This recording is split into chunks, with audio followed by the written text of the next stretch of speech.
L'économie et la théologie ont a priori bien peu de chances de se rencontrer.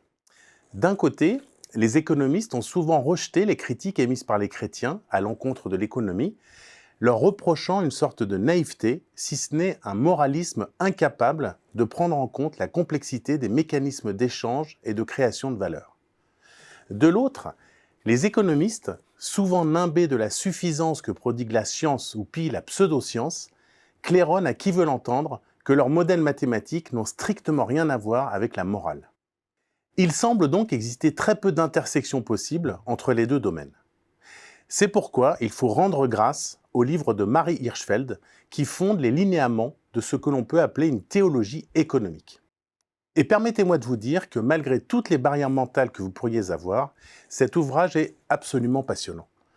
Le choix de cette docteure en économie et en théologie est de s'appuyer sur la doctrine de saint Thomas d'Aquin.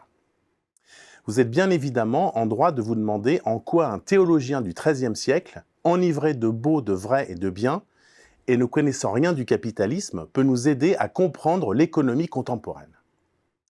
Il faut partir du principe que l'idée centrale de l'économie est contre-intuitive. Elle pourrait s'énoncer de la façon suivante. La meilleure façon de répandre la société matérielle est de permettre aux individus de poursuivre leur propre intérêt. En d'autres termes, la quête du profit pousse les individus à fournir des biens et services qui ont de la valeur pour les autres.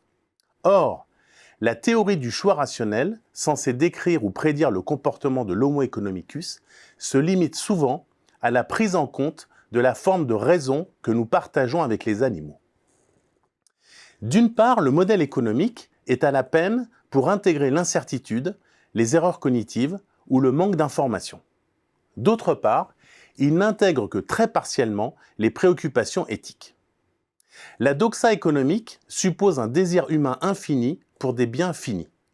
Or, si l'on suppose avec saint Thomas que le bonheur ultime de l'homme repose dans le bien infini qui est Dieu, le bonheur temporel ne peut concerner que la recherche de biens finis. Cela veut dire que tant l'impératif d'une croissance économique infinie que la maximisation constante des profits n'ont aucun sens. Cela signifie également qu'il n'est pas possible de séparer les considérations économiques et les considérations éthiques. Or, toute analyse des fins poursuivies, la quête du bonheur, la prospérité économique, a d'inévitables conséquences sur la détermination des choix politiques et économiques. Pour saint Thomas, toute activité qui ne nous fait pas progresser vers les biens qui valent la peine d'être désirés est inefficace. À quoi ressemblerait alors une économie humaine? Les individus auraient une relation adéquate avec la richesse matérielle, les ordonnant à des biens plus élevés et plus pleinement humains.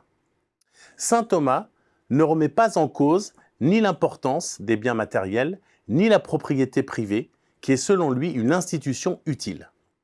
Les biens matériels sont le propre d'une vie vertueuse qui exige un certain niveau de vie, tout en sachant qu'il nous faut réfréner notre désir des biens qui ne sont pas des biens ultimes, mais des biens instrumentaux.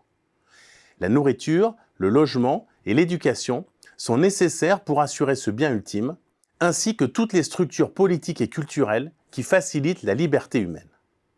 Mais les droits de propriété, l'argent et les marchés ne sont que des instruments qui doivent être ordonnés à l'épanouissement humain.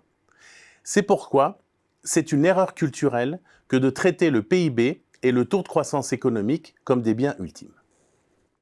Et s'ils ne sont pas adaptés aux objectifs poursuivis, il faut sérieusement songer à les remplacer par d'autres. Le grand mérite de cette approche est d'intégrer l'analyse économique dans une analyse globale du bonheur. Car n'oublions pas que l'économie n'est pas la science de la rareté, mais une technique destinée à nous aider à parvenir au bonheur.